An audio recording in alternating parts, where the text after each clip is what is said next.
O segundo bloco será apresentado pela professora Heloísa da Silva Gomes de Oliveira, doutora em Educação pela UFRJ, professora adjunta da Faculdade de Educação da UERJ, coordenadora do Laboratório de Estudos da Aprendizagem Humana e curso de Pedagogia à Distância da UERJ.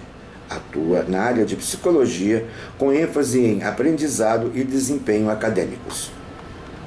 Vamos começar, então, falando da legislação de suporte à pós-graduação. E eu vou destacar duas legislações importantes. Uma é a resolução número 1 do Conselho Nacional de Educação de abril de 2001. Essa resolução, ela cuida basicamente da autorização, reconhecimento e renovação de reconhecimento de cursos de pós-graduação no nosso país. A outra legislação importante é a Portaria 088, de 27 de setembro de 2006. Ela trata de uma outra coisa extremamente importante, que é a avaliação das propostas de curso. Então, a gente tem uma que faz diretrizes mais gerais em relação à formulação e apresentação de propostas e uma outra que trata dos critérios e das formas de avaliação da pós-graduação. Bom, se nós estamos falando em pós-graduação, falamos basicamente de mestrados e de doutorados. Em relação aos mestrados, nós temos que destacar duas modalidades de mestrado. Um chamado mestrado acadêmico, que já existe nas universidades há muitos anos, e um outro de criação mais recente, que é o mestrado profissional, que se tornou muito polêmico. Muitas universidades criticam, têm dificuldades em relação à criação de mestrados profissionais, principalmente as universidades públicas. Vamos tentar diferenciar os dois. O mestrado acadêmico, ele forma prioritariamente profissionais para pesquisa, ensino e extensão. Então, existe uma ênfase na qualificação e no aprofundamento do pesquisador, né? Existe uma preocupação com o espaço de reflexão e de aprofundamento e de criação de conhecimento daquela área temática, ou seja, ele visa fazer avançar o conhecimento numa determinada área. Já o mestrado profissional, ele é muito mais pragmático, ele é muito mais objetivo. A ênfase dele em princípios como aplicabilidade técnica e flexibilidade operacional. Então, a criação de um mestrado acadêmico parte muito de uma necessidade institucional de pesquisa. A criação de um mestrado profissional atende a demandas de mercado de trabalho, numa determinada região, numa determinada área. Faz-se necessária a qualificação de profissionais em nível de pós-graduação para uma determinada área. Em função disso, cria-se, então, um mestrado profissional. Bom, existem alguns critérios ou pré-requisitos ou qualidades fundamentais para os cursos de mestrado. Eu diria que mais gerais, inclusive para os cursos de doutorado. Em relação aos cursos de mestrado e de doutorado, é necessária uma preocupação com a estrutura curricular, quer dizer, é necessário que haja um rol de disciplinas, uma estrutura de currículo que seja compatível e coerente com os objetivos e com a área temática. Então, por exemplo, eu estou querendo criar um mestrado em engenharia, numa das engenharias. Claro que esse currículo básico, composto de disciplinas obrigatórias e disciplinas eletivas, ele tem que ser compatível, claro, mas ter também uma flexibilidade que atenda aos interesses de cada um dos formandos. A outra questão é a qualidade do corpo docente, né? Uma quantidade grande de professores doutores que tenham pesquisa naquela área. Então, isso é fundamental, a qualificação do corpo docente. A terceira são as condições de trabalho e a carga horária dos docentes. É interessante que os programas de pós-graduação, tenham eles mestrado ou doutorado, contem com professores que tenham dedicação exclusiva, ou seja, que eles não sejam apenas professores horistas, aqueles professores que chegam, dão a sua aula e vão embora, ou trabalham em várias instituições. Não, pelo contrário, é interessante que o docente esteja fixado, pelo menos um percentual dos docentes fixado àquela instituição, trabalhe a sua carga horária de docência, mas desenvolva também projetos de pesquisa, de preferência integrando graduação e pós-graduação. Essa ênfase na integração entre graduação e pós também existe. Uma outra questão que eu destacaria é a questão do próprio aparato físico, quer dizer, condições físicas. Laboratórios de pesquisa, boas condições de biblioteca, salas de aula condizentes, quer dizer, uma infraestrutura física da instituição para que ela possa acolher bem e desenvolver bem as suas atividades. Bom, falando um pouquinho do doutorado e do pós-doutorado, né? Hoje em dia a gente sabe que os nossos alunos de graduação, eles já saem da graduação pensando na pós, pensando nos seus cursos de mestrado e o doutorado é quase que uma consequência direta, né? Com a diferença, o mestrado, eu costumo brincar dizendo que é quase que uma gincana, porque é uma corrida contra o tempo, já que o aluno tem 2 anos, o mestrado tem 2 anos para defender a sua dissertação. Já para o doutorado, o prazo para a defesa de tese é de 4 anos, então permite um aprofundamento maior. Agora, logicamente que os requisitos também são de maior exigência, principalmente em relação à originalidade no tratamento do tema. Não se trata do doutorando inventar um tema ou criar uma área que nunca existiu, mas é necessário que na sua abordagem de pesquisa, metodologicamente, no aporte teórico, na forma como ele estuda aquela problemática, haja uma originalidade, um dado novo no conhecimento, enquanto o mestrado pode ser até mesmo uma réplica de pesquisa que já tenha sido desenvolvida num outro país, numa outra região ou numa outra época, a questão da atualização desses dados.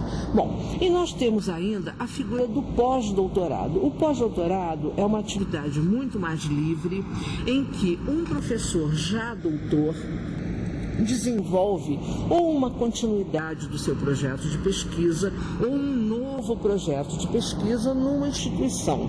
E aí ele já tem uma intenção, além de pesquisador, de futuramente se incorporar ao quadro docente. Então ele fica 2 anos numa instituição, numa universidade, como professor visitante, desenvolvendo o seu pós-doc com uma bolsa, e depois disso ele pode concorrer a um concurso feito pela própria universidade. É muito comum que, eu costumo dizer assim, que o pesquisador pós-doutor, ele crie laços técnicos e teóricos e também laços afetivos com a instituição. E, consequentemente, ele acaba se tornando um professor da casa, como a gente diz. Bom, vamos falar um pouquinho de reconhecimento e avaliação por parte da CAPES. Existe um sistema importante, que é o sistema de avaliação da pós-graduação. A coisa funciona da seguinte maneira. Quando uma universidade quer criar um programa de pós-graduação, ela elabora um projeto, encaminha essa proposta, e essa proposta é examinada pelo MEC, pela CAPES, que é o órgão que trata da pós-graduação. E aí, a instituição recebe uma autorização que a gente chama de autorização provisória para iniciar o seu curso. Dura cerca de 12 meses. Mas depois disso é necessário que a instituição se submeta a esse processo de avaliação. O sistema de avaliação de pós-graduação não é novo no Brasil, ele foi criado pela CAPES em 1976, então vocês vejam que ele já tem mais de 30 anos de existência, e abrange 2 processos que são encaminhados por comissões de consultores de alto nível vinculados a outras instituições. Então, por exemplo, eu vou avaliar a instituição A em relação ao seu programa de pós-graduação. São chamados pesquisadores de outras instituições, de preferência até de outros estados, para que não haja nenhum tipo de envolvimento ou de constrangimento.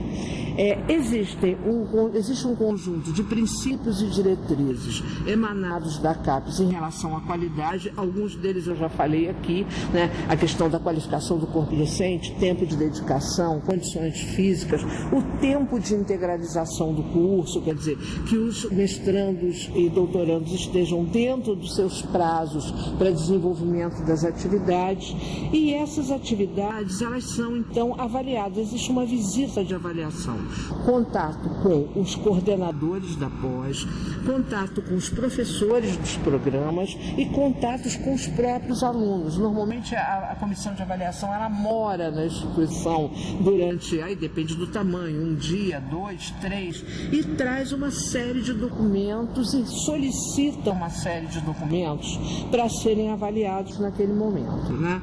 E esse acompanhamento é constante, é anual, e a avaliação é realizada trianualmente. Então, o que acontece? Todo ano, os programas de pós-graduação digitam um sistema que se chama SNPG, Sistema Nacional de Pós-Graduação, toda a sua produção acadêmica. Quantos livros foram publicados, congressos realizados, dissertações e teses, e de 3 em 3 anos existe a avaliação. O resultado dessa avaliação, o resultado global, ele é expresso através de um grau atribuído pela CAPES, que vai de 1 a 7. A gente costuma chamar de um QALYS, né? Então, o programa de pós-graduação, ele recebe um QALYS que só é significativo a partir do 3 ou do 4. Programas 1 ou 2, os graus, os QALYS mais baixos, eles correm, inclusive, risco de sofrer solução de continuidade, quer dizer, de serem impedidos pelo MEC, pelo Ministério da Educação, de continuar existindo. Os programas qualificados como 3 e 4, eles recebem um tempo, um prazo, e o ideal é que eles vão subindo de qualificação até atingir o máximo, que é o chamado QALYS 6 ou QALYS 7. Então, quando alguém quiser escolher um programa de pós-graduação, é interessante entrar no site da CAPES, né? Porque lá tem o nome de todos os programas autorizados, os que já são reconhecidos, e o resultado de avaliação de cada um. Então, por esse resultado, você pode claramente saber a qualidade daquele programa. Obviamente, gente, que essa qualidade, ela também se expressa na relação candidato-vaga. Óbvio, né? Quer dizer, o afluxo de candidatos a um programa 5, 6 ou 7, que são os programas de maior nível, logicamente que é um afluxo muito maior, é uma demanda muito maior. As seleções são mais puxadas, as eleições são mais difíceis, a relação candidato-vaga também é mais alta, consequentemente. Bom, eu espero que tenha ficado clara a questão do reconhecimento e a questão da avaliação. E eu queria tocar, finalizando, em 2 questões. Uma é nos programas existentes na modalidade à distância. Todo mundo sabe que as políticas públicas atuais, da maioria dos governos estaduais e do governo federal em especial, focalizam, valorizam e privilegiam a educação à distância. E existem os primeiros programas de pós que também são oferecidos assim. Existe uma legislação própria que pode ser consultada na página do MEC. Existe uma secretaria do MEC, que é a Secretaria de Educação à Distância, a chamada SEED, né, do MEC, que trabalha em par e passo com a CAPES, nessa questão dos programas, da verificação, da normatização de programas de pós-graduação na modalidade à distância. Uma coisa é clara, mesmo que ele seja à distância, existem algumas exigências do MEC em relação ao corpo docente, como existem nos programas presenciais, em relação aos polos ou aos laboratórios onde são desenvolvidas as atividades do curso, e necessariamente existem provas e atividades presenciais, quer dizer, não são cursos totalmente à distância. Não só atividades realizadas durante o curso, como as qualificações e as defesas têm que ser presenciais. Então já existem algumas experiências interessantes, até usando o sistema de videoconferência, porque a videoconferência permite que você tenha contato em tempo real. E existe uma polêmica boa, interessante em relação a isso. Por exemplo, uma qualificação que é feita sob a forma de videoconferência, o orientador e o mestrando ou doutorando estão numa universidade e os membros da banca estão em outra ou estão em duas outras. Aí discute se isso é presencial, não é presencial, se é em tempo real, isso não poderia ser considerado uma qualificação presencial. Na realidade é necessária a presença física das pessoas, ou na realidade o que qualifica essa presencialidade é exatamente ser em tempo real, né? Então as qualificações, as exigências são basicamente as mesmas que existem para os programas presenciais, com a exigência adicional de que eles não sejam totalmente à distância. Bom, e para fechar a nossa conversa, eu queria falar um pouco sobre perspectivas. A questão das perspectivas acaba sendo, obviamente, tendo uma interferência das opiniões pessoais ou da subjetividade de quem fala.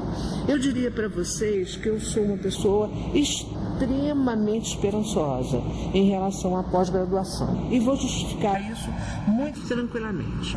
Em primeiro lugar, o governo federal investe pesadamente no aumento de vagas nas universidades públicas, né? Isso é feito tanto através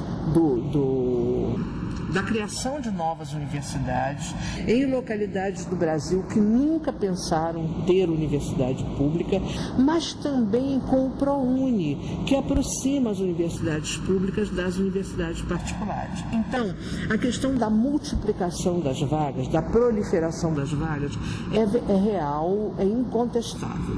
Olha, se você tem um aumento de afluxo e de oferta de graduação, obviamente você terá também a necessidade da expansão de vagas na pós-graduação. Então, esse é um motivo que me deixa bastante otimista. O segundo motivo é em relação a uma preocupação com a qualidade dos programas de pós, que vem cada vez mais se acentuando, né? Então, não adianta multiplicar programas e vagas sem que você tenha programas de qualidade.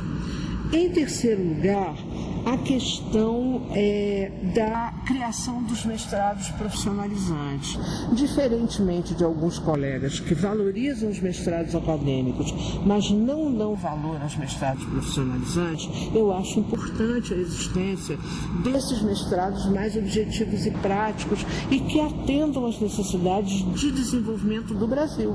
Não, o Brasil é um país jovem, está com uma economia em recuperação, né? Os dados são concretos. Então, é natural que essa economia gere necessidades de qualificação que precisam ser atendidas pelas universidades. Então, eu não tenho absolutamente qualquer preconceito em relação tanto aos mestrados profissionalizantes, como também aos mestrados e doutorados oferecidos na modalidade à distância. Para mim, não existe educação presencial que é boa e educação à distância que é ruim, ou vice-versa. O que existe é educação de boa qualidade ou educação de não tão boa qualidade. Eu quero que ela seja de qualidade e quero que ela seja ministrada tanto presencialmente quanto à distância. Isso é mais importante do que a gente ficar se perdendo numa discussão estéril sobre educação à distância é boa, não é boa, vai acabar com a universidade, está empobrecendo. Isso para mim é detalhe. Eu acho importante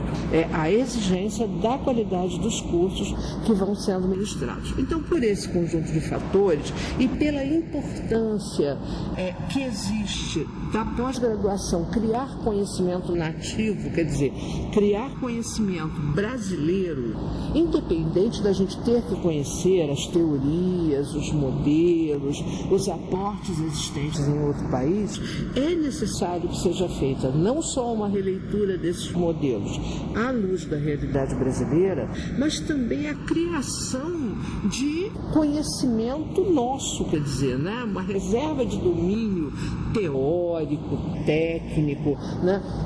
Que seja de propriedade intelectual nossa, do Brasil. E se a pós-graduação não ganhar esse espaço, o que acontece é a chamada evasão de talentos, quer dizer, jovens brilhantes saem da graduação nas universidades e vão para outros países, né? Ora, obviamente que são talentos e potenciais que poderiam contribuir para o progresso do nosso país. Então, se você tem expansão e qualidade de pós-graduação, a tendência é que uma parte desses jovens deixe de migrar e fique no país produzindo, construindo conhecimento que venha a ser aplicado na nossa própria realidade.